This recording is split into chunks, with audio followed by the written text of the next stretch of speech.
En el video de hoy les mostraremos el proceso de fabricación de la pasta, es decir, espaguetis, macarrones, fideos.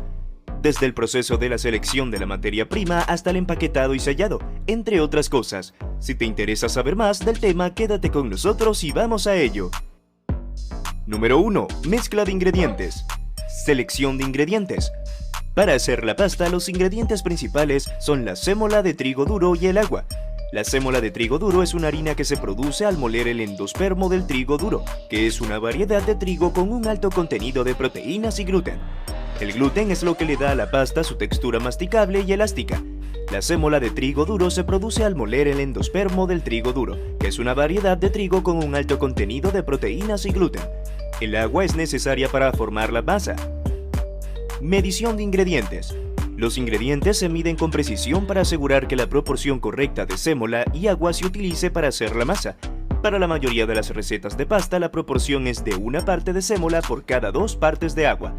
La medición precisa es importante para poder garantizar una textura y sabor óptimos en la pasta final. Mezcla de ingredientes. La sémola y el agua se mezclan en un tazón grande o en una máquina mezcladora especializada. En algunos casos se pueden agregar otros ingredientes como huevos, aceite de oliva o sal, según la receta. Amasado de la masa. Una vez que los ingredientes se han mezclado, se amasan para formar una masa suave y uniforme. El amasado es importante para desarrollar la estructura de gluten en la pasta, lo que le da su textura masticable y elástica.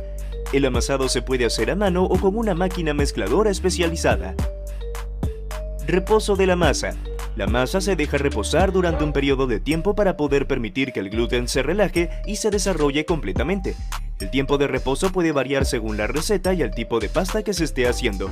Durante el reposo, la masa se vuelve más flexible y fácil de manejar. Número 2. Amasado. Preparación del área de trabajo. Antes de comenzar a amasar la masa, se debe preparar el área del trabajo. Es importante asegurarse de que la superficie esté limpia y seca, y espolvorear un poco de sémola de trigo duro o harina sobre ella para evitar que la masa se pegue.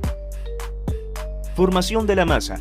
La masa se forma a partir de una mezcla de sémola de trigo y agua, o de otros ingredientes según la receta. Los ingredientes se mezclan en un tazón grande o en una máquina mezcladora especializada hasta que se forma una masa suave y uniforme. Amasado manual.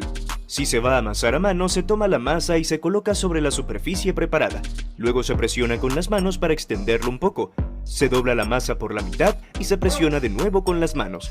Este proceso se repite varias veces con el objetivo de desarrollar la estructura de gluten de la masa.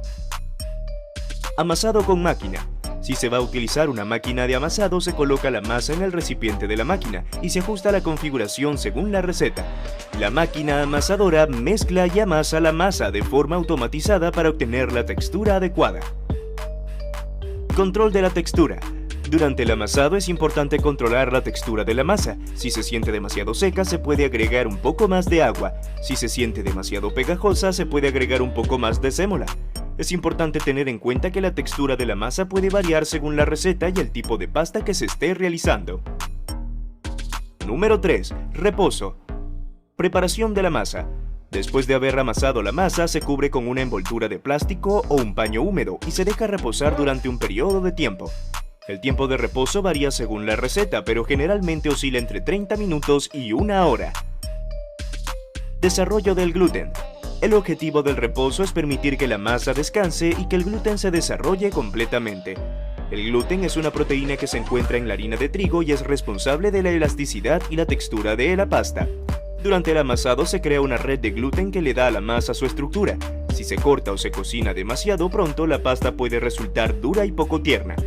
El reposo permite que el gluten se relaje y se desarrolle plenamente, lo que hace que la pasta sea más fácil de trabajar y más sabrosa.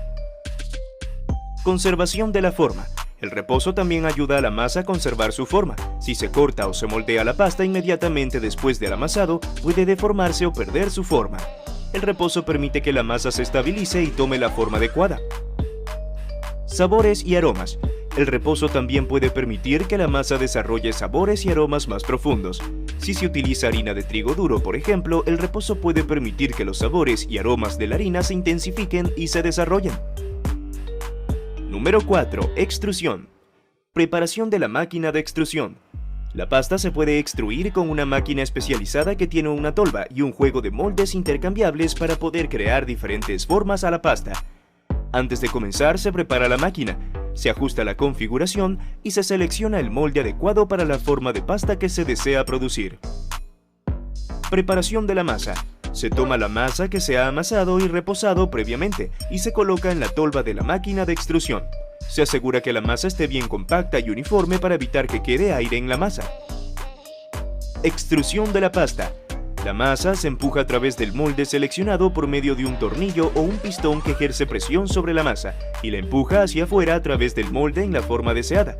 El molde determina la forma, el tamaño y la textura de la pasta. Número 5. Secado. Preparación de la pasta. Una vez que se ha extruido la pasta, se coloca en bandejas o en una rejilla para secarla. Es importante que la pasta se seque completamente para que se mantenga fresca durante el almacenamiento. Control de la temperatura y humedad. El secado se realiza en un ambiente controlado, con una temperatura y humedad adecuadas. El objetivo es que la pasta se seque lentamente para evitar que se agriete o se rompa. La temperatura y la humedad pueden variar según el tipo de pasta y las condiciones ambientales. Duración del secado. La duración del secado puede variar desde unas pocas horas hasta varios días, dependiendo del tipo de pasta y las condiciones ambientales. La pasta se considera seca cuando ha perdido suficiente humedad para evitar que se estropee. Inspección de la pasta seca.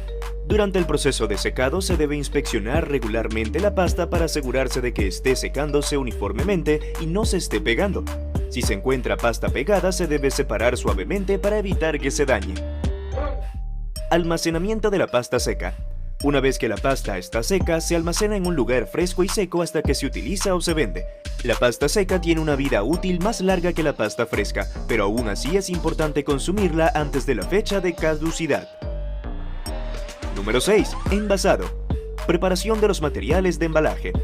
Antes de envasar la pasta se deben preparar los materiales de embalaje, que pueden ser bolsas, cajas, sobres o cualquier otro tipo de envase que se ajuste a la forma y cantidad de pasta que se va a envasar.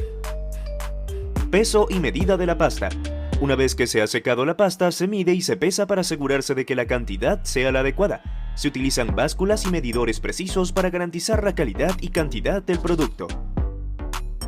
Llenado de los envases. La pasta se coloca en los envases de manera cuidadosa para evitar que se rompa o se dañe. Los envases pueden ser llenados manualmente o por medio de una máquina de llenado, según la cantidad de pasta que se esté envasando. Sellado de los envases. Una vez que los envases están llenos, se sellan para evitar que entre aire y para mantener la frescura de la pasta. Los métodos de sellado pueden variar según el tipo de envase utilizado y pueden ser sellados por calor o por presión. Etiquetado y envasado final. Una vez que los envases están sellados, se etiquetan con información importante, como la fecha de caducidad, el contenido y las instrucciones de preparación. Después de etiquetar los envases, se empacan en cajas para su almacenamiento y distribución. Hasta aquí el video de hoy. Espero que les haya gustado y que haya sido de provecho. ¿Conocías este proceso? ¿Cuál ha sido el paso que más te ha interesado? Déjanos saber en los comentarios si ya sabías acerca de este proceso de elaboración y qué temas te gustaría que tratáramos en los próximos videos.